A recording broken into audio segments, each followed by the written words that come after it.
This is Molly Malls. Hey. Subscribe. There's so many YouTubers here. I just keep seeing like familiar people. You probably see them in like the backgrounds. I am Jonathan Paula, along with my buddy here, Jory Karen. We run the J Pizzle 1122 channel. Hello, I'm Jack Howard. I co-run a channel called OMFG is Jackie Dean, where I make comedy sketches with the guy with the hair. Hello, my name is Corey Vidal. I've been making videos for close to 6 years now, and I had one fluke video go viral, and I've been milking it for years. I was making videos with my friends. They weren't successful, but I was making videos with my friends before YouTube existed. And when YouTube came around, that became a great way of sharing videos. But I find the question you can ask yourself is, if YouTube stopped, if you lost all your subscribers, if maybe everyone hated you or hated what you did, would you keep making videos? And the answer should be yes. We really want to start looking at watch time instead of just clicks, right? And it kind of makes sense inherently. You think about, we don't want to just serve up a video that 100 people are going to click. We want to serve up a video that maybe only 50 people are going to click, but they're going to watch a good chunk of it as opposed to clicking away after a second or two. Google Plus is the social layer that's going to link all of Google products. Everything we can think of in terms of integrating with YouTube, we're talking about and trying to figure out how that would look. The lines are like blurring between like TV and like YouTube and internet, and like all that stuff is starting to blur and starting to become like one like entity on its own, kind of, or I feel like that's where it's headed. My name is Adorian Deck, and I've been on YouTube for nearly 6 years. I started OMG Facts, the Twitter account. I was given advice: do as much as you can on your own for as long as you can, and at the point where you absolutely can't, then start bringing in people to help. I'm with. Hi, I'm Audrey. And I'm Asia. So exciting. Hi, I'm Katie Lett. My name is Carly Stiles. I like long walks on the beach. Hi, I'm Hey Kaylee. Hi, everyone. And I'm Mia. Hello. Hey, I'm Sarah Malkin. I'm the executive producer of the Moms Vertical. So these channels in the Moms View. Here with another great producer, Kristen, and other executives and producers from Maker Studios. A place on YouTube for women to come together and find some content and some engagement and sharing stories. And the Star Wars Acapella video that I had made a couple weeks earlier got featured on YouTube's worldwide front page. And my friend Santa called me, and I woke up, and I ran to the computer, and I checked the comments. And there was a comment, 1 second ago, 1 second ago, 1 second ago, 1 second ago, 1 second ago. And then you would refresh it, and I couldn't read them fast enough. It was amazing, it felt amazing, but at the same time, that success wasn't shared with anyone because I was alone. I had made that video alone, and as opposed to being like, yeah, I made this and I earned it and I'm awesome, it kind of did the opposite. It's like, there's nobody doing this with me. And yeah, it's like winning a lottery where, winning a game show no one has ever heard of.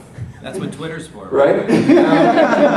But my motivations changed. Up till that day, I wanted to be a YouTube star. That's what I wanted for 3 years. One day it's gonna happen, one day it's gonna happen, one day I'm gonna be a big star.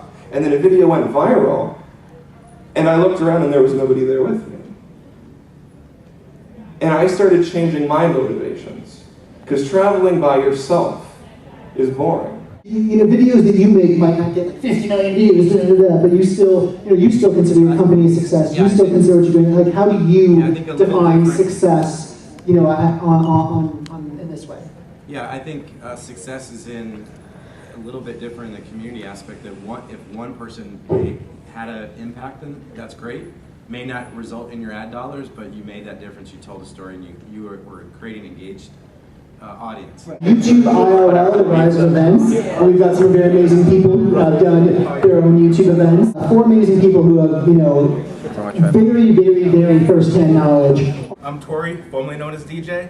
I run and YT Gathering on Twitter. I'm Sarah Penna. I own a company called Big Frame that manages YouTube talent, and I also ran the Digitour last year. I feel so strongly about gatherings because I enjoy seeing people being brought together. You can't. That was the biggest thing I learned, just how to do that, how to contact people, how to be professional. I mean, Shay, you've been vlogging for, God, forever now? Forever in 10 days? Well, I wouldn't call me that, God, but I'm just Shay. Thanks. Yeah, it's been, like, I started my 29th birthday, March 5th, I had this crazy idea. I remember calling Philip DeFranco, actually, and saying, hey, I have this idea, I want to do videos. And he's like, I don't know if I'd do that. And so I thought, what if I made a video every single day, like a journal? I put on makeup. I think, you know, you have to look good for your video. It's true. You have to look good for your video. That's another hard thing about vlogging, is that you're ugly sometimes. On Sundays, I have a show called Sleepy Sundays where I wake up and I look at my audience and I'm like, what do you want me to talk about 5 minutes after I wake up? I roll out of bed and I just sit there all sleepy. I'm like, okay, you want me to talk about Angelina Jolie? Here we go. And I find that, like, that candidness and that, and not worrying so much about how you look and that realness is what really connects you with your audience. To me, vlogging is storytelling. So if you can just tell a good story, that's vlogging. You know, there's this term of video blogging, where vlogging came, but really it's just storytelling.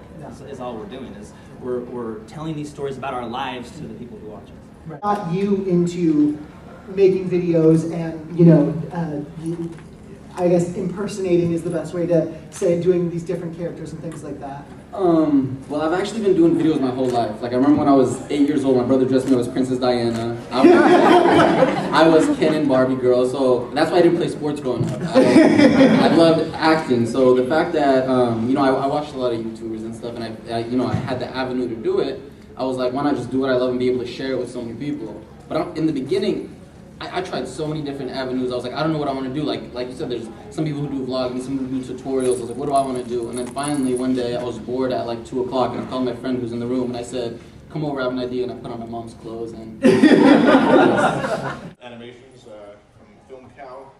We did Charlie the Unicorn, Llamas with Hats, Marshmallow People. I'm Chris Alex.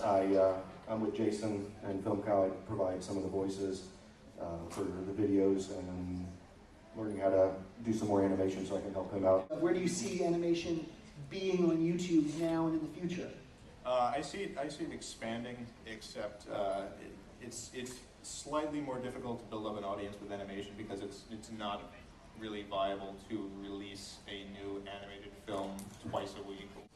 Newgrounds was around before YouTube, and it was mostly a Flash animation website. Yes, you know, we See, can be but home. I've always trusted in Shay's ability to live out his dreams. I feel like you probably like living in California more than anybody, though, now. Now I do. We're showing all these people our children, you know, in our homes. And we wouldn't do it if they weren't into it. Like, trust me, our kids love what we do. They like it too much. Like, they want to watch themselves. Last year at Playlist Live, they were pissed they didn't get to go on stage. Like, Is it a challenge to kind of keep them grounded? you know, I definitely don't want my kids to be, you know, douchebags. So.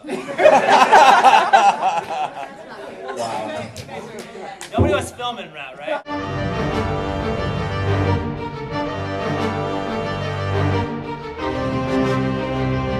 I am Megan Tonjes. My YouTube username is Tonjes ML. I do a weekly series called Request Tuesday, and then I work with DFTV. My name is Ethan Curtis. I'm a professional songwriter, producer. Project I'm most proud of is I wrote Friday for Rebecca Black.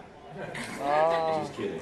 We're a marketing and branding firm that specializes in content marketing. No, yeah, I work with young artists, usually very early, sometimes before they have even the first song. I worked early with Paramore, Cage the Elephant, Hey Ha Hello more recently, and a couple of others. Okay, hi, I'm Megan Camarina, Strawberry17 on YouTube.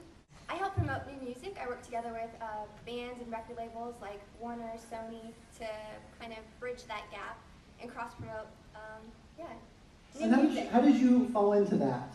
Well, I started looking for unsigned bands and artists to promote just because I could put AdSense on my videos. And it did super well. I don't know if you guys are familiar with All City, but I helped promote him before he got on the radio. And his second single was a song that I promoted, Vanilla Twilight. So.